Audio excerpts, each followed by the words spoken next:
መረጃዎችን በማጋለጥክ የገጠሙ ችግሮች አሉ ማለት የደረሰብህ በጣም ሰዎች ሊገሉ ምናምን የሞከሩ ሰዎች አሉ ይሄን አይተዋል ወለዝ ማናት እዚህ ጋር ካየኸኝ ይሄ ዱላ ነው በዱላ ነው እንደዚህ ተመታሁት ዱላ ተመትቼ ሆስፒታል ገብቻለሁ ጳውሎስ ሆስፒታል ለረጅም ጊዜ ተኝቻለሁ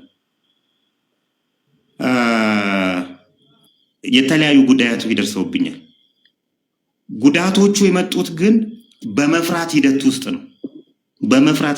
ነው ፍርሃቴን ያስወገድኩለት ግን የመጡ ሰዎች የሉ ማስፈራራቶች ይኖራሉ ስለዚህ ፍርሃቴን ያስወገድኩለት እኔ ከአደጋ እየዳንኩ ነው የመጣሁት እየዳንኩ ስለመጣው ቢመጡም ዝም ብዬ እንደድሮ መመታላችሁ ሰው አይደለሁም ባይዘው አሁን ላይ ይምጡና እንየው ከመጡ እንደው ጉልበት ኖሯቸው እንደው ደፋር ሆኖ ይምጡና እንየው ከመጡ አይመጡም ደግሞ ሲጀምር ሌባ ሲጀምር መስረቅን እንጂ ልብ የለው ሌላ ሰዎች ሊገዛብህ ይችላል እነዛ ሰዎች ግን አሁን ላይ አልመጡብኝም መተውኝ ኦሬዲ አስተኝተውን ገለውኝ አልፈዋል እኮ እነሱ ሄደዋል ስለዚህ ፍርሃቴን ያስወገድኩለት እያሸነፍኳቸው እንደሆነ ገብቶኛል ይፈሩኛል ለወደፊት የምፈራ ሰው ሆናለሁ እንጂ የምሸሽ ሰው በፍጹም አልሆንም ለዛ ነው አንተና አሉ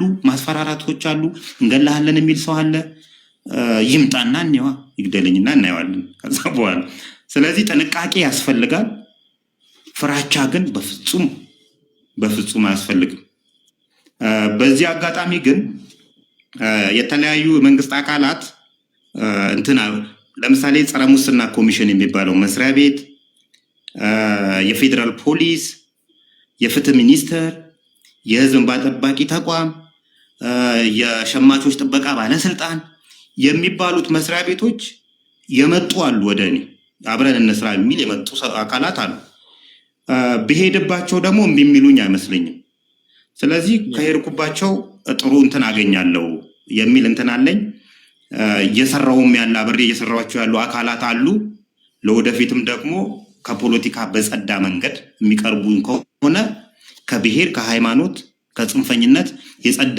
አቀራረብ የሚቀርቡን ከሆነ እንተጋገዛለን ያን ጊዜ ጉልበት አበጃለሁ ማለት ነው ማንም ሌባ የሚጨማለቅብኝ ሰው አልሆንም ማለት ነው ስለዚህ ነገ ብራይት ነው እናቴ ከዚህ ጋር ተያይዞ ምናልባት ተጨባጭ ስጋቶች አሉ ይደርስብኛል የምትለው አሁን ላይ በተጨባጭ እያስፈራሩ ያሉ አካላት ወይንም ደግሞ ዛቻ አለብህ ስጋት ያለብህ ነገር ካለ አሁን ብትነግረን ደስ ይለናል ስጋቶኛባቸዋለሁ ለምን ማንም ስጋት ነው የሆንኩባቸው እነሱ ይንገሩ እነሱ ቢነግሩ ጥሩ ነው አንድ ቀን እጄ ጠይቃቸዋለሁ ስጋቶቼ በጠቅላላ እስር ቤት ናቸው ያሉት ስለዚህ ስጋት የለብኝም ትንሽ ሰዎች ካቅም በታች ናቸው እነሱም ስለዚህ አሁን ላይ የለብኝም መልካም በእኔ በኩል ያሉ ጥያቄዎችን ጨርሻለሁ ምናልባት ግን እንደው መጨረሻ ላይ የምጠይቀ ነገር ከዚህ በኋላ ካውንታ በርሳ ምን እንጠብቅ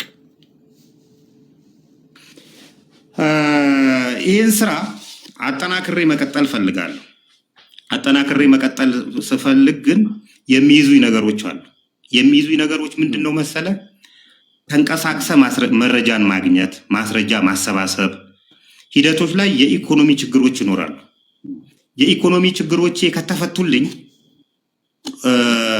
የሙሉ ጊዜ ስራዬ ምርመራ ይሆናል ስለዚህ ይሄን ስራ አጠናክሬ እቀጥላለሁ እስካለው ድረስ ማለት ነው ይሄ ነው የሚሆነው በቃ ቲክቶክ ለኔ ምቹ ፕላትፎርም ነው በገንዘብ ደረጃ ገንዘብ ባላገኝበትም ህይወቴን የሚቀይር ገንዘብ ባላገኝበትም ጠላቶቼን ግን በማስረጃ ተማርሜ አሸንፌያቸዋለሁ ትልቁ በቃ ባለውለታዬ ነው ቲክቶክ ለኔ ስለዚህ ነገም ከነጎዲያም የቀሩ ነፍ ሰዎች አሉ በጣም ነፍ ያልተነካኩ ወደ ታረመው እንዲወጡ ታረመው ህብረተሰብ ላይ ጉዳት እንዳያደርሱ ችጋራም እንዳይሆኑ ያለ ሰው አንኖርም እነሱን ጥግና ሲዛለን ብዬ ተስፋ አደርጋለሁ እንግዲህ ቀጥላለሁ የሚል እንትን ያለኝ መልካም አሁንታ እጅግ በጣም አመሰግናለሁ። በድጋሚ እንኳን አደረሰ። ጥያቄ ሳቀርብልህ እንግዳዬ ሁን ስለ በቅንነት ነው እሺ ብለኸኝ ለጥያቄዎቼ መልስ ለመስጠት የመጣኸውና በዚህ አጋጣሚ እግዚአብሔር ያክብርልኝ ልል እፈልጋለሁ። ነገር ግን መጨረሻ ላይ በአመት በዓል ምድር ከጓደኞቼ አነጣጠልከኝ። እኔን እዚህ ብቻዬን እግዚአብሔር ይኸው ምናልባት ጀስት ፈርፎን ምናልባት ለእኔ ምናልባት ይህን ነገር አስተካክል እቺን ነገር አርም የምትለኝ አስተያየት ከአንተ መቀበል ስላለብኝ ነው እና የምትለኝ ነገር ካለ እንበልና እንጨርሳለን። የሰዓትህን አስተካክል። ጥያቄዎችህ ብዙ ጊዜ ፖለቲካል ጥገኝነት እንዳይኖራቸው።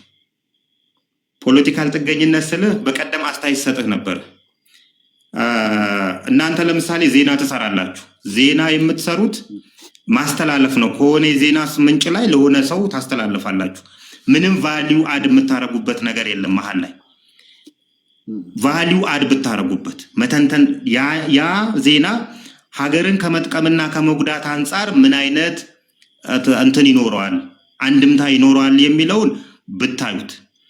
በተጨማሪ ከብሔር፣ ከሃይማኖት፣ ከፖለቲካል አስተሳሰብ ተነጠላችሁ ሀገርን ብቻ በመጥቀም ሂደት ውስጥ የምትሄዱ ከሆነ እንትን ታደርጋላችሁ። ዜናዎቻችሁ ላይ ቫሊዩ አድ አድርጉበት። ትንተና በተጨማሪ አብሮ የመስራት እንትን ቢኖራችሁ። አሁን የተበታተነ ነው። ቲክቶክ ላይ 5 ማህበራት ተፈጥረዋል። እነዚህ ማህበራት አንድ ቢሆኑ ኖሮ አሁን የጠየከኝ ጥያቄዎች የጉልበት ችግር አለብህ ወይ ምናምን የሚለው በእነዚህ ማህበራት ይፈታ ነበር። ስለዚህ መነጋገር ቢኖር እርስ በርስ በተለያዩ ሀገራት ትሄዳላችሁ።